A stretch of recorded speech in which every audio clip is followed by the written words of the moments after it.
আসসালামু আলাইকুম everyone.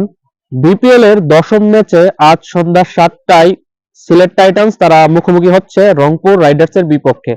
Sylhet Titans এর দলে এখন পর্যন্ত যোগ দেয়নি ইংলিশ অলরাউন্ডার মঈন আলী।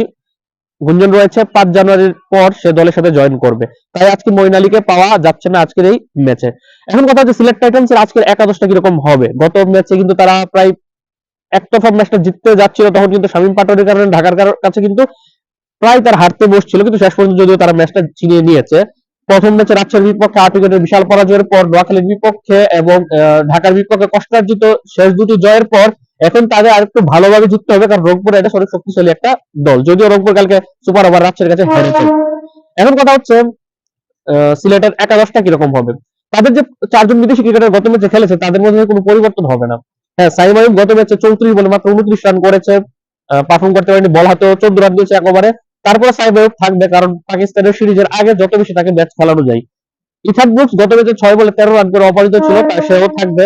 আমার ব্যক্তিগতভাবেও তাকে পছন্দ খুব, তাই আমি একটু বায়াস তার প্রতি। আজমতুল্লাহ পর্যন্ত গত ম্যাচে দুর্দান্ত পারফর্ম করেছে, 24 বলে 50 পাশাপাশি বল হাতে 3টা উইকেট শিকার করেছে, সেও থাকবে। মোহাম্মদ আমির এই দলের সবচেয়ে সিনিয়র ক্রিকেটার এবং বোলিং ডিপার্টমেন্টের লিডিং পেসার। 3 ওভারে 10 রানে 2 উইকেট নিয়েছিল। তারপর শেষ ওভারে যদিও এক্সপেন্সিভ প্রমাণ হয়েছে, লাস্ট ওভার 20 রান দিয়েছে, কিন্তু আবার ম্যাচটা সেই হারাতে বসেছিল এবং সেই কিন্তু ম্যাচটা জিতিয়েছে। মোহাম্মদ আমিরও থাকছে, অর্থাৎ 4 বিদেশি কোনো পরিবর্তন হচ্ছে না। দেশীয়দের মধ্যে আমি একটা পরিবর্তন খুব ভালোভাবে চাচ্ছি, সেটা হচ্ছে ওপেনার ব্যাটসম্যান রনি তালুকদার। গত ম্যাচে দেশীয় 7 জন ক্রিকেটার খেলেছিল, রনি, মিরাজ, আফিফ, পারভেজ ইমন, খালেদ, নাসুম এবং আরেকজন হচ্ছে জাকির হাসান। এখন গত ম্যাচে রনি তালুকদার পারফর্ম করতে পারেনি, এর আগের ম্যাচে রনি তালুকদার পারফর্ম করতে পারেনি, 2 ম্যাচে সিঙ্গেল ডিজিট আউট হয়ে গেছে। এর আগের ম্যাচে যদিও 41 করেছিল প্রথম ম্যাচে। তারপর রনি তালুকদার এই ওপেনিং পজিশনটাতে আমি দেখতে চাচ্ছি না রনি তালুকদারকে ড্রপ করা হোক, তার জায়গাতে এখানে তারা চাইলে তৌফিক খাদ্দুসা অথবা আরিফুল ইসলামকে খেলাতে পারে।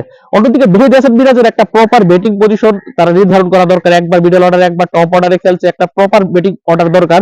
অন্যদিকে জাকির হাসান যে গত বিপিএলে দুর্দান্ত পারফর্ম করেছে 3 নম্বরে নেমে, সেই জাকির হাসানকে গতকালকের ম্যাচে ব্যাটিং এ দেওয়া হয়নি, 8 নম্বরে সিরিয়ালে রাখা হয়েছিল। ইথান ব্রুকস নেমে গেছে, তখন জাকির হাসান নামেনি। কারণ আমি মনে করি রনি তালুকদারকে তারা যদি ড্রপ করে, রনি তালুকদারের জায়গাতে তারা আরিফুল ইসলামকে নিলে বেটার হয়, নিয়ে তারা অপেনিং করাবে সাইম আইয়ুব এবং জাকির হাসানকে। এখন অনেকে বলবেন যে সাইম জাকির দুইটা বাহাতি ব্যাটসম্যান, আমি মনে করি যে আসলে এখন আর এই বাহাতি ডানহাতি কম্বিনেশন দিয়ে পড়া থাকার কোনো সুযোগ নেই। সাইম আইয়ুব এবং জাকির দুইজনকে ওপেনিং করিয়ে 3 নম্বরে আরিফুল ইসলামকে খেলিয়ে 4 নম্বরে পারভেজ ইমন তো দুর্দান্ত পারফর্ম করছে, জাতীয় দলের বিবেচনায় আছে উইকেট কিপার এবং 4 নম্বর পজিশনের জন্য 3টা ম্যাচে দুর্দান্ত করেছে। প্রথম 2 ম্যাচে 2টা 62 2 ইনিংস খেলেছে, গত ম্যাচে করেছে 32 বলে 44, সে 4 নম্বরে থাকবে। 5 নম্বরে আফিফ হোসেন গত ম্যাচে ক্লিক না করলেও 5 আফিফই থাকবে, আফিফের বদলে এখনো সময় আসেনি। 6 নম্বরে আজমতুল ওবায়দ যথাক্রমে পারফর্ম করেছে, সে থাকবেই। 7 এবং 8 নম্বর পজিশনে আমি মিরাজ এবং ব্রুকস দেখতে পাচ্ছি। কোন ম্যাচে মিরাজ সাথে খেলবে, ব্রুকস 8 খেলবে, কোন ম্যাচে ব্রুকস সাথে খেলবে, মিরাজ 8 খেলবে, অর্থাৎ এই দুজনের পজিশন চেঞ্জ হতে থাকবে ম্যাচের কন্ডিশন হিসাব করে। নাসুম, খালেদ, আমির 3 জনই থাকবে, আমির তো থাকবে বললামই। আর নাসুম এবং খালেদের কথা বলছি কারণ নাসুম আহমেদ গত ম্যাচে ভালো বোলিং করেছে, 4 ওভার মাত্র 26 রান দিয়ে 2 উইকেট শিকার করেছে। দলের main spinner Nasum Ahmed left arm, কারণ বাকি দুটা স্পিনার হচ্ছে মিরাজ অফ স্পিনার এবং সাইম আইয়ুব অফ স্পিনার। আর খালেদ আহমেদ দলের দেশীয় পেসারদের মধ্যে লিডিং পেসার, আর এই দলের মধ্যে একমাত্র দেশীয় পেসার কিন্তু এই খালেদ আহমেদ, সে তো থাকছে। গত ম্যাচে উইকেট না পেলে 3 ওভারে মাত্র 25 রান দিয়েছে, এর আগের ম্যাচে কিন্তু ভালো বোলিং করেছে, বেশ কয়েকটি উইকেট শিকার করেছে।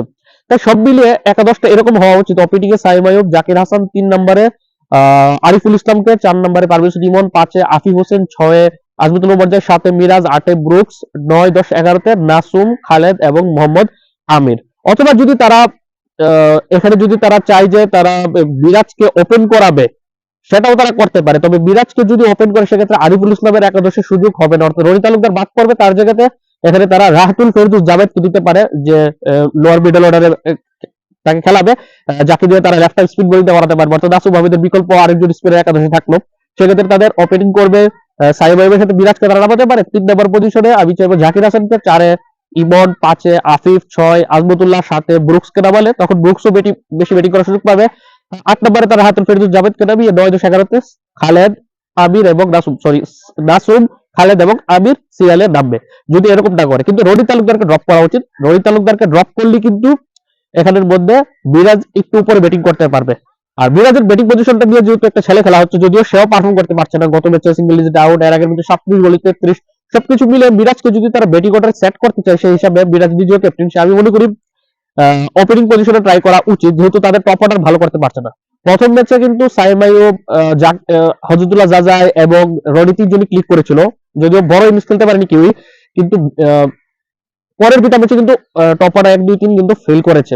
সেই হিসাব করলে তারা এখানে সাইম আইয়ুবের সাথে বাহাতির সাথে ডানাতে মিরাজকে ওপেন করিয়ে 3 নম্বরে তারা জাকির হাসানকে খেলিয়ে তারপর 4 থেকে সেই পজিশনে খেলবে, 8 নম্বরে তারা হাতুর ফেরদৌসকে খেলাবে, অর্থাৎ ওপেনার রনি তালুকদারের পরিবর্তে এখানে জাভেদকে খেলালো। সেক্ষেত্রে জাভেদ কিন্তু লেফট হ্যান্ড স্পিন বোলিংটা করে থাকে ভালো।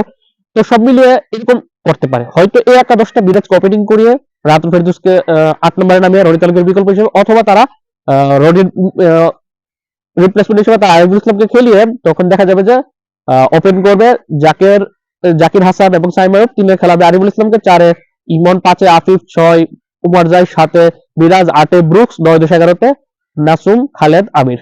আপনাদের কাছে কি মনে হয় যে দুইটা একাদশ বললাম, কোন একাদশটা আপনার খুব পছন্দ হয়েছে বা কোন একাদশটা বেটার হবে এই দুইটা একাদশের মধ্যে, সেটা অবশ্যই কমেন্টে জানাবেন। আল্লাহ হাফেজ।